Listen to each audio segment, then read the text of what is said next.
ಆಗಲೇ ಘನತ್ಯಾಜ್ಯ ವಸ್ತು ನಿರ್ವಹಣೆ ನಿಯಮ 2026 ನೀತಿ 1/4/2026 ಜಾರಿಗೆ ಬಂದಿದೆ. ಈ ನೀತಿಯ ಉದ್ದೇಶ ಪಟ್ಟಣಗಳು ಘನತ್ಯಾಜ್ಯ ವಸ್ತು ನಿರ್ವಹಣೆಯಲ್ಲಿ ನಿಯಮದಲ್ಲಿ ಎಲ್ಲ ಸಾರ್ವಜನಿಕರು ಪಾಲ್ಗೊಂಡಾಗ ಪಟ್ಟಣದ ಸ್ವಚ್ಛತೆಗೆ ಮತ್ತು ಸಾರ್ವಜನಿಕರು ಆರೋಗ್ಯವಾಗಿರಲು ಸಹಕಾರಿಯಾಗ್ತದೆ ಈ ನಿಯಮದಿಂದ. ಹಂಗಾಗಿ ಈ ನಿಯಮವನ್ನು ಜಾರಿಗೆ ತಂದಿರ್ತದೆ. ಇದಕ್ಕಿಂತ ಹಿಂದೆ ಘನತ್ಯಾಜ್ಯ ವಸ್ತು ನಿರ್ವಹಣೆ ನಿಯಮ 2000 ನೀತಿ ಇತ್ತು. ನಂತರ 2016 ನೀತಿ ಬದಲಾವಣೆ ಆಯಿತು. ನಂತರ 2026 ಮೂರನೇ ನೀತಿಯಾಗಿ ಬದಲಾವಣೆ ಆಗಿದೆ. ನಿಮ್ಮೆಲ್ಲರಿಗೂ ಗೊತ್ತಿರೋ ಹಾಗೆ ಮುಂಚೆ ನಮ್ಮಲ್ಲಿ ಡಸ್ಟ್ಬಿನ್ಸ್ಗಳಿತ್ತು.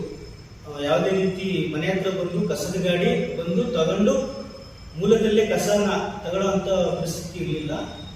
ಈ ನಿಯಮಗಳ ಒಂದು ಇದರಿಂದ ನಾವೇ ಮನೆ ಹತ್ರ ವಾಲೆಂಟಿಯರ್ಲಿ ನಮ್ಮ ವಾಹನ ಬಂದು ಪ್ರಾಥಮಿಕವಾಗಿ ನಿಮ್ಮ ಹತ್ರ ಕಸವನ್ನು ತಗೊಂಡು ಹೋಗುವಂಥ ನೀತಿ ಇತ್ತು. ಅವಾಗ ಎಲ್ಲರೂ ಸತ ಯಾವುದೇ ಕಸನ ಬೇರ್ಪಡಿಸ್ತಾ ಇರಲಿಲ್ಲ, ಎಲ್ಲರೂ ಮಿಕ್ಸ್ ಆಗಿ ಕೊಡ್ತಾ ಇದ್ರು. ಅನಂತರದ ನೀತಿ ಬದಲಾವಣೆಗಳಲ್ಲಿ